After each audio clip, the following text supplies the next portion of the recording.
what we have been waiting for, something to be better for our health.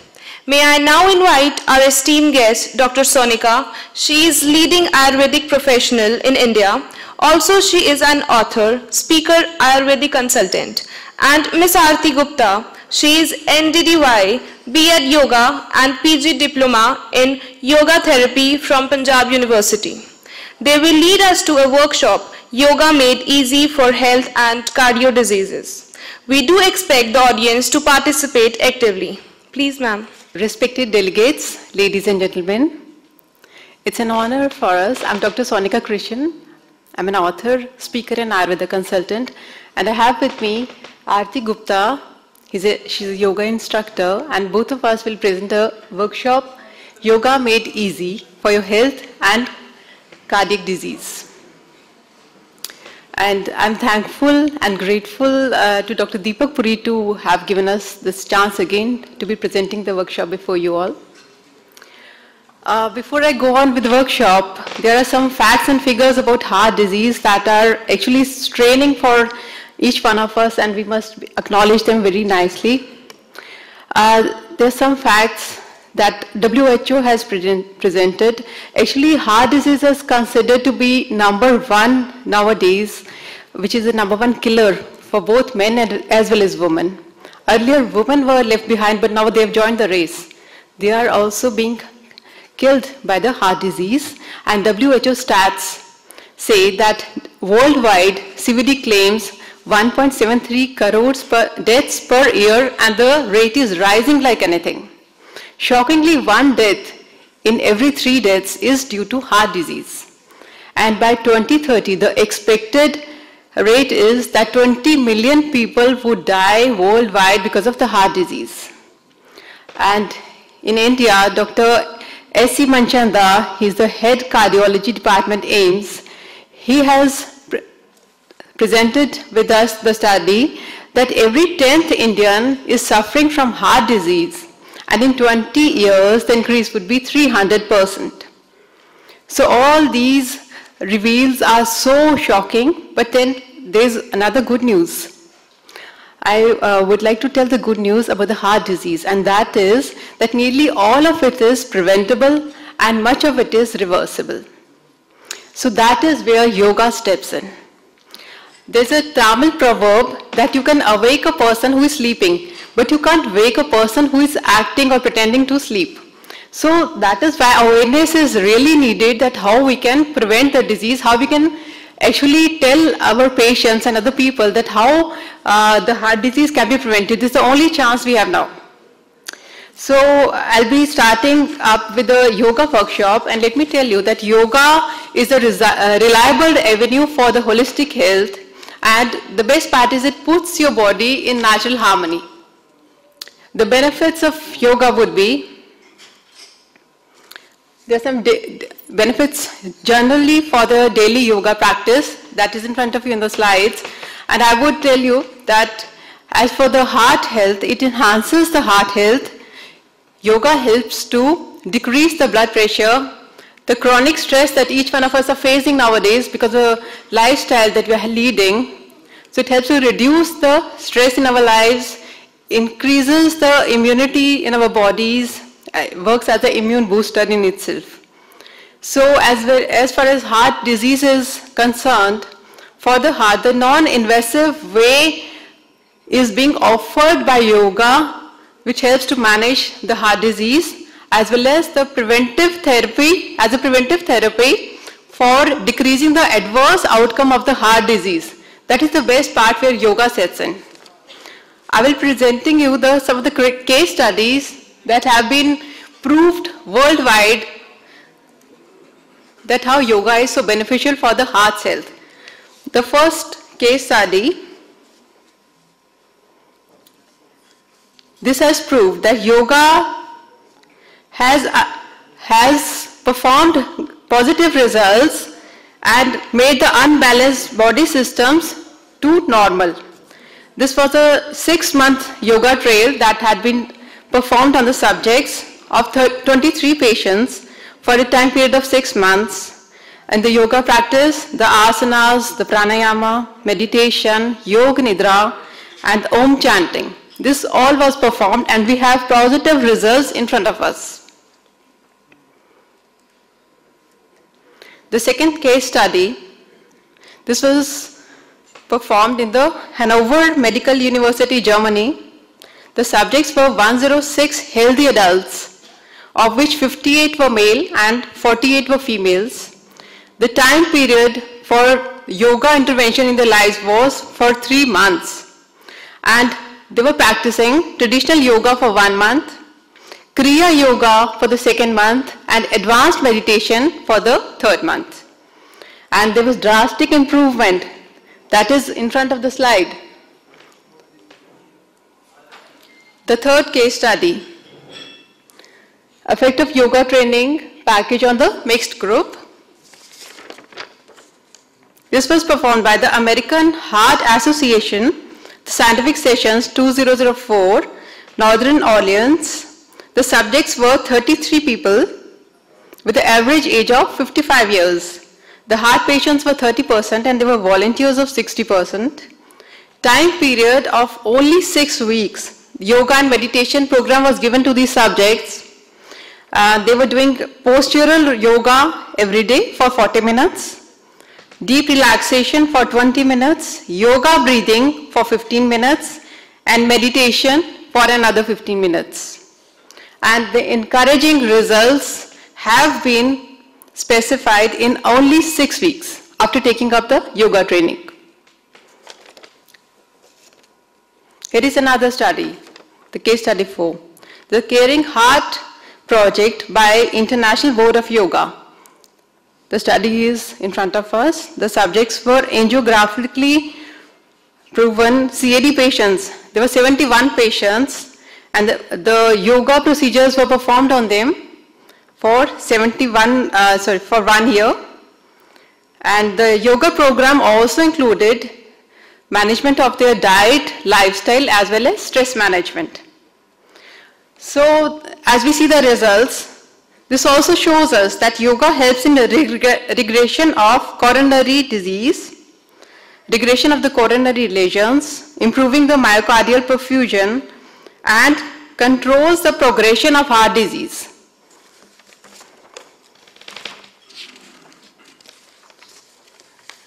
So when we take up the complete yoga program,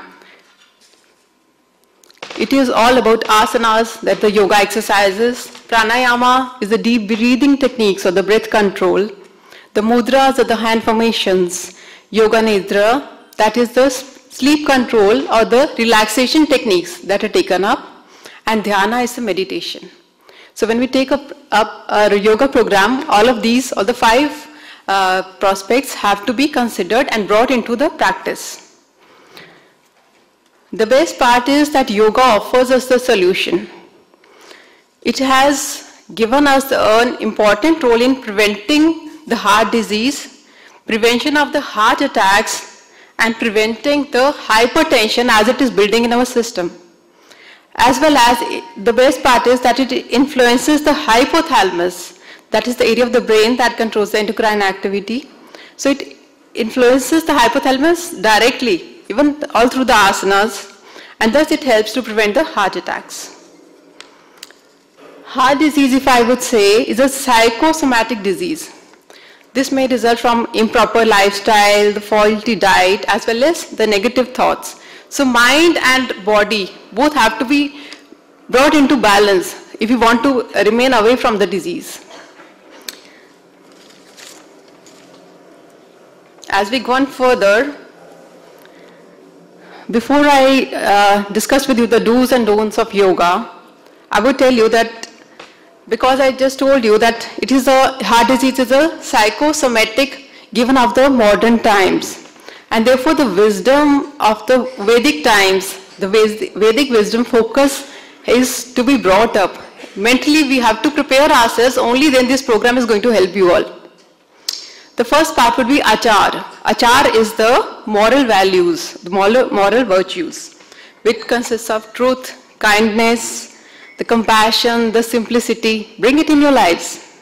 Second would be vichar. Vichar is the thought process.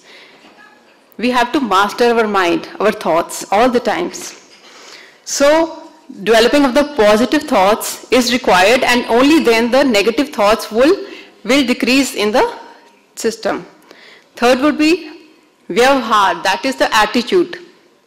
It helps to replace the wrong habits that somehow we, because of our looking around with other people or different associations, we tend to take up some of the bad habits, but then if we have the right attitude, we are able to remain strong on this front also. And the fourth is achar, that is the daily diet and the eating habits. We have to, stay away from overeating, eating without hunger. Basically, moderation is the key. So, I would tell you that once Buddha was asked that what is poison, the only answer he gave was that poison is anything that is in excess. So, again, the same point that moderation is the key. If you can bring moderation, if you can have the right moral virtues, if you can have the right thought process, if you can maintain a good attitude, and then your daily diet and eating habits are concerned, so these yoga procedures are definitely going to help you all. Some do's and don'ts of yoga, that you need a guidance of an expert yoga teacher, because he or she will be well trained and would be a great help to you. Recommended yoga wear, that the yoga clothes, when you are taking up the asanas, yoga clothes have to be loose and nicely fitting, and the comfortable clothing has to be there. And about the food and water intake, you have to maintain some gaps. So liquids, 1.5 hour gap is okay, but in case of foods, 3 to 4 hours gap is required before you perform the asanas and when you take the food. And then, in case you're having some kind of a medical condition, you have to first of all take your doctor's expert guidance or the yoga expert's guidance before taking up the asana, and avoid competition. Competition has to be avoided, even with your own self, even with your surroundings. General precautions for taking up the yoga practice. Do not bend or stretch beyond your capacity. If you feel uncomfortable, then stop the asana immediately and relax. Maybe that asana is not meant for you. It is also better to consult your doctor, or I told you about this, and always do yoga with an empty stomach. There are special precautions for the heart patients. The main precaution I would say is avoid back bending. Do not hold your breath. Asanas and pranayama should never be practiced beyond capacity. Do not hold your breath while performing the asanas. Heart must never be strained. At the slightest sign of heart strain or pain, the practice should be discontinued immediately. And inverted postures should not be practiced. So these are some contradictions for the heart patients. Inverted yoga poses like Shirshasana, Sarvangasana, Hal Asana, Surya Namaskar and their variations, they have to be avoided by the heart patients. And in pranayamas, or the deep breathing techniques, avoid fast breathing, right nostril breathing, Bhastrikara pranayama with Kumbhak, Shankh-Prashalan and Kunjal, or inducing the vomiting. These kind of techniques are to be avoided specifically for the heart patients. For the heart patients, I would always say, please practice yoga in a very relaxed manner. Do not strain yourself and do not hold your breath. So we will start up with the yoga training program, practical training program. For this, I would invite yoga instructor to come and guide you all, and any one of you who would like to join up and participate along with to learn the yoga asanas, the easiest way to keep healthy. You're welcome to join up on these sheets in front of you. Lie down straight on your back, keeping your body relaxed. While breathing in, slowly raise your right leg in the upward direction. Then slowly bend it towards the chest and breathe out, holding the leg with both hands. Maintain this position for a few seconds. Then slowly release the leg from the grip of your hands and bring your legs to the normal position. We will repeat from the other side now. While breathing in, slowly raise your left leg in the upward direction. Then slowly bend it towards the chest and breathe out, holding the leg with both your hands. Maintain this position for a few seconds and then slowly release the leg from the grip of your hands and bring it to the normal position. This is Ardha Pavan Mukta Asana, effective for the stomach ailments like excessive wind, indigestion, constipation. There's some hand alignments, very easy to perform, but they are wonderfully acceptable by the yoga science and by the holistic healing techniques. They are very easy performing mudras that you can be performing anytime when you're sitting. First of all, we'll take up the Anjali Mudra.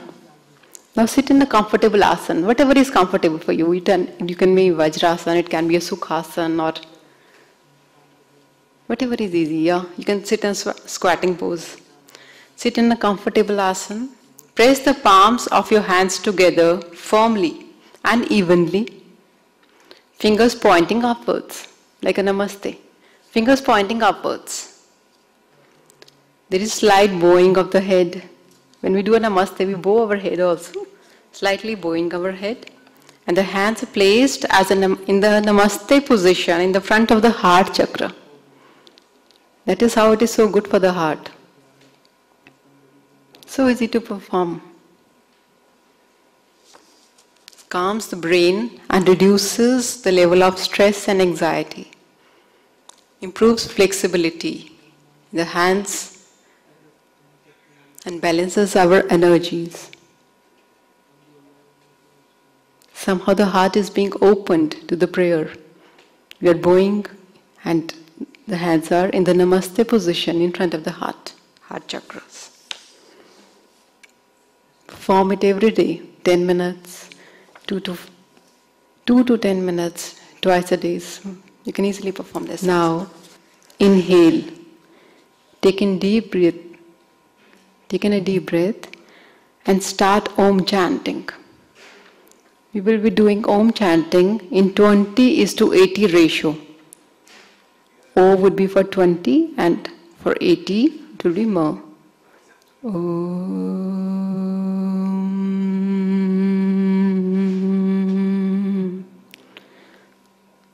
Repeat the chanting 10 times.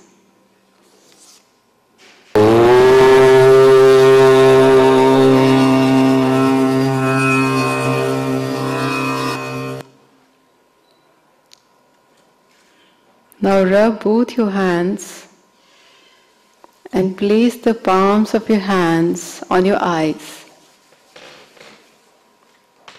Feel the warmth, feel the relaxation.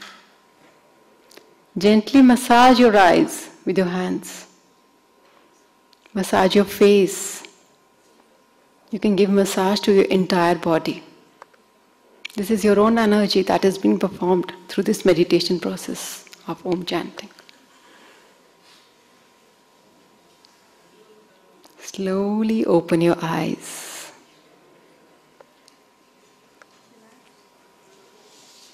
I hope this session has relaxed everyone, especially all the participants and all the people available over here. It's wonderful.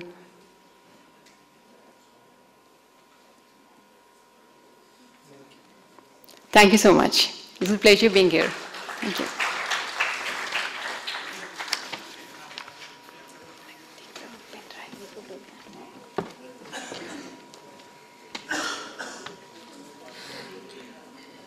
Thank you, ma'am. That was great session we come across. I think now we know what activities we should engage in to reduce our cardiovascular risks.